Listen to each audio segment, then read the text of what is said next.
stop pa rin. Traffic, grabe.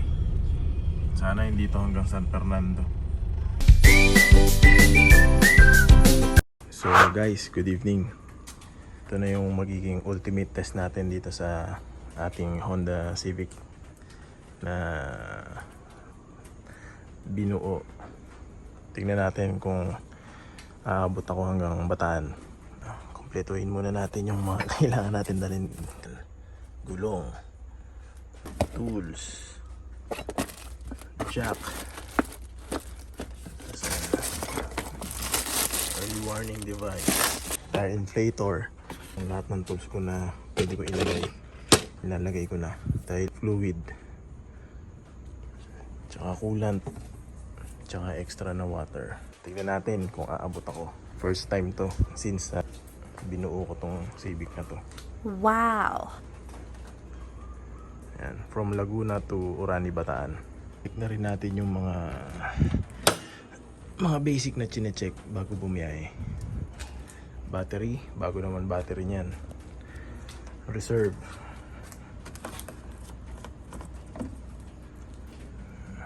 Hindi yung kita masyado dito pero puno siya. Puno yan. Radiator. Yan. So far di pa ako naka-experience na nagbabawas to eh. Oil. Okay pa naman yan, level. Brake fluid. Okay pa level yan eh. Ayan. Puno pa yan. Clutch fluid. Puno pa din.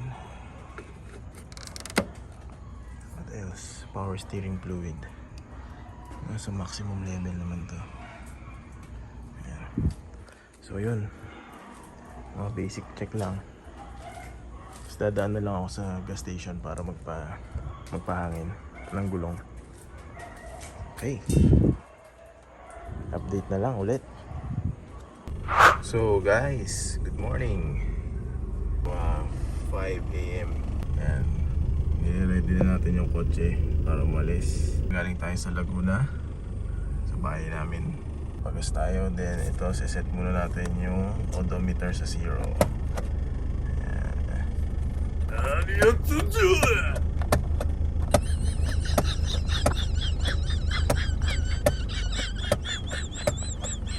Ayaw pala to, sira pala to. O yan na, 0.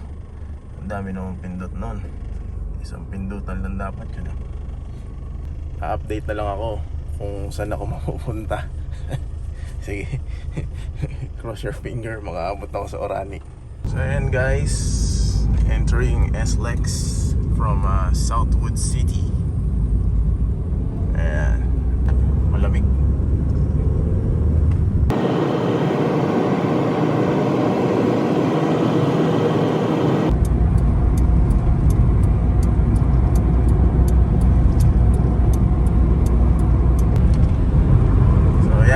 Skyway na tayo mga boss. Skyway Alabangs. So far so good. So ayun no, nasa Makati na tayo ngayon. Skyway pa din. Hirap mag video eh. Yan. Malapit na tayong pumasok sa Skyway Stage 3. So time check, it's 5:45 in the morning and we are now entering Skyway Stage 3. Yan, 60 lang takbo at baka mahuli. Yan, bilis din, mga 30 minutes na siguro galing sa Laguna. So yan, medyo maulan kaya syempre follow tayo ng speed limit which is 60. Ayan. Pinili ko bumiyahe ng madaling araw para malamig. Sakto umuulan pa kaya talagang medyo malamig. Hindi hirap yung makina natin. Ayan. Yung temp natin naglalaro lang sa 82 to 88 mga ganon.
Mga boss, what's up? Maulan, maulan, maulan. Liwanag na. Time check, it's 6 a.m. Nakalagpas na tayo ng toll gate. Kakalagpas lang natin ng toll gate ng stage 3. Malapit na tayo sa NLEX. Yan. Yan. Kaya nga pala ako uwi ng Bataan is to attend my cousin's wedding. Wow. Yan. So nakaka 40 kilometers na tayo galing sa Laguna using SLEX Skyway and then Skyway Stage 3. Yan. Ayun mga boss, update lang. Pababa na tayo ng Stage 3. Ito na. Papasok na tayo ng NLEX. Yan. Parang ito first time din makapunta ng NLEX dito in a while. Yan, kasi ang kwento sa akin ni Mrs. huling binyahe pa nila ito pa north is sa Olongapo pa. Dati pa yun. Yan. Yan na. NLEX. Nakarating ng NLEX. NLEX. Yun.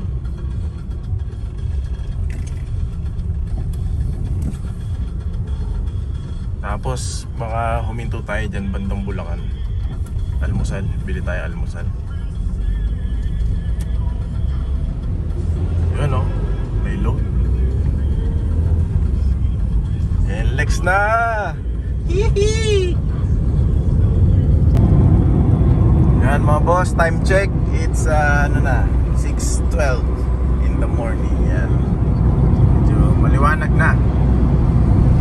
Sakto, ang target ko kasi is makauwi sa Bataan ng paumaga pa lang. Talagang gusto ko ibiyahe ito kasi wala ring tint walang tint. Meron naman kaso clear tint siya. Kaya ayoko pumiyahe ng tanghali kasi mainit. Tsaka para malamig-lamig din, para hindi mahirap dun sa cooling system. Kaya binahe ko ng madaling araw. Tsaka iwas din sa traffic. Malaking factor yun. Medyo ayoko mag-drive ng medyo traffic Yan mga bossing, traffic pa nga sa Pulilan. Malagi yan. Pag ako'y nauuwi, lagi ako tumatapat sa ganyan. Yan. Pulilan na, Pulilan.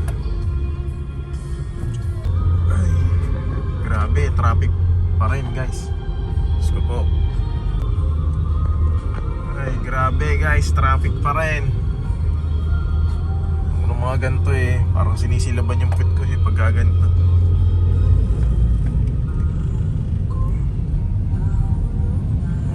Ayan, temp ko 93. Naglalaro yan 96 to 90. Ayan. Kasi traffic pero so far okay naman.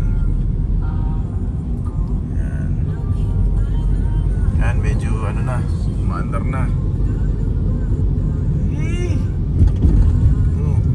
Baka buong Bayatak ganito So update na lang ako. Time check 6:52. Siguro mga na ako dito 15 minutes sa traffic. So ayun, time check. It's 7:05. Ayan. Pa rin, Bayatak pa rin. Traffic, grabe. Sana hindi to hanggang San Fernando. Ba yan? Aga-aga ko umalis kasi umiiwas nga ako sa traffic. Tas traffic din pala. Siguro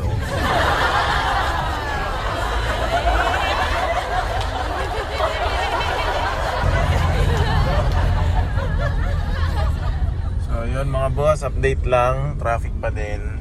Siguro 45 minutes na ako nasa trapikan. Yan.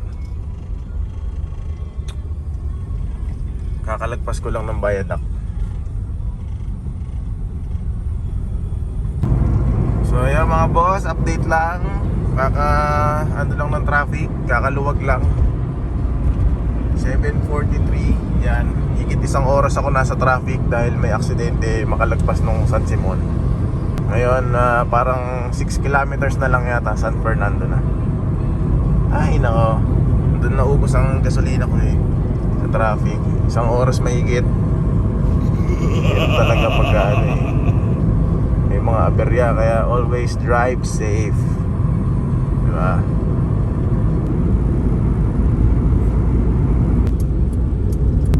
Yun. Umabot. Kahit 1 oras mahigit sa traffic. Stable na stable. And dito na lang ako mag-stop over.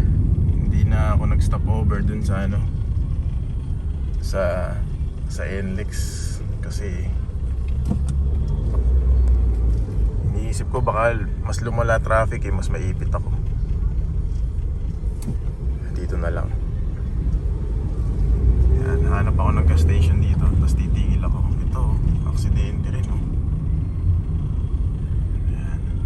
San Fernando.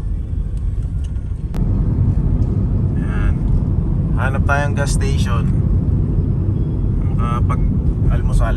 Ako yung gutom dyan sa traffic na yun eh. Ako yung hipa. Hilog. So ayan mga boss. Dito muna tayo sa Shell. Hindi, bali dito na sa Jollibee. Ayan dyan, Jollibee. Parada muna tayo. Ako yung ihina. Muna tayo dito. Hanap tayong CR. Stop over muna tayo dito sa may San Fernando. Ayan. Ayos. So naka 101 kilometers na tayo. Temperature is 93. Time check, it's almost 8 AM. Ayan. Patayin ko muna ang makina. Ipapahinga ko muna to kasi ngayon lang naka long drive to. Umabot, mabait. Ayan. Alright. Tayo muna natin.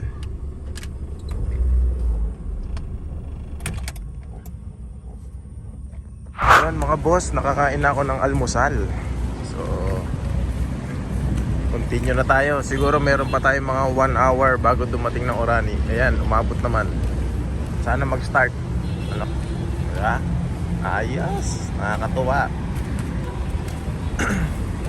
Ay natin kung mag-i-start.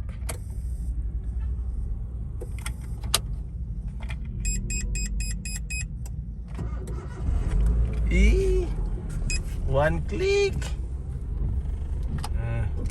Ayun. So mga boss, ayun na nga, babiyahe na tayo papuntang Orani, Bataan. From San Fernando, mga 1 hour pa yon. So ayun, tapos na ako mag-breakfast. So siguro mga 30 kilometers pa yon from San Fernando. Ayun. So far 1 click naman, 1 click. Nung ini-start ko siya, 1 click. Mabait tong Honda. Update na lang ako pagka malapit na ako ulit sa Bataan. Alright. Bossing, good morning. Time check lang, 9:28. Yan. Nandito na tayo sa Dinalupihan, Bataan. Dito sa Layak. Ito. Temp 88. Okay na okay. As of now, nakaka 133 kilometers na tayo. Pagka kumanang ka dyan, papuntang Olongapo yan. Pagka dumire-diretso ka naman, papuntang Bataan. Ayan, medyo traffic din, pero tuloy-tuloy naman, kahit mabagal. Hindi tulad dun sa NLEX kanina na talagang nakahinto. Ayan, ayan. Right, time check, 9:39. Dito na tayo sa bayan ng Hermosa, Bataan. So, pagdating doon, kakain muna ako ulit. Ayan, Hermosa. Nakaka 138 na tayo. Ayan. You know.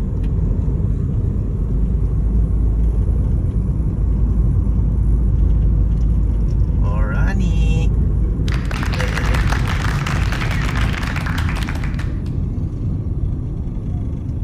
Tuloy po kayo sa masayang bayan ng Orani. Mga idol, nandito na tayo sa Orani. So naging 146 kilometers from Laguna. So far okay naman, temperature wise 93 kasi nga medyo mainit na. Laro na siya doon, 93, 96, 90, 90 to 96, doon siya naglalaro. Tapos yan, dadaan lang ako sa simbahan. Tapos maya maya, pupunta na ako sa kasal ng aking pinsan.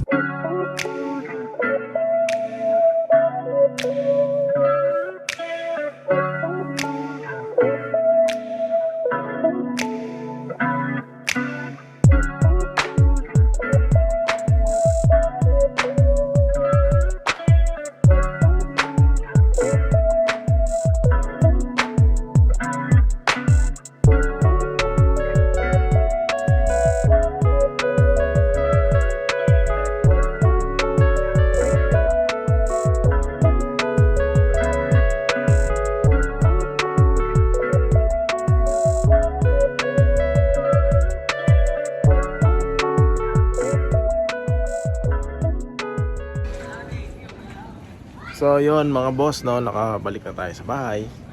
Pahinga na siya. Yan yung pag-uwi ko, hindi na ako nag-stop over. Dire-diretso. So umalis ako dun kanina sa Batan around 1 PM. Nakarating ako dito ano na ngayon, 4:30, mga ganun, 4:30. Ayan. Okay naman, dire-diretso. Medyo may traffic sa NLEX, tsaka sa may sa Skyway din, sa stage 1 ba yan? Pass out na. Bale, ang total na natakbo nitong kotse is 309 kilometers. Bali, yan ang total ko from Laguna to Bataan. Tapos overnight, Bataan to Laguna. Yan. Hindi tayo binigyan ng problema ni Civic. So ayun, ako natatapusin yung vlog kung meron man. Sulit. Wala naging aberya. Thank you Lord. Tapos naging masaya pa yung pagstay ko doon dahil nandun yung aming family para sa wedding. Yan lang.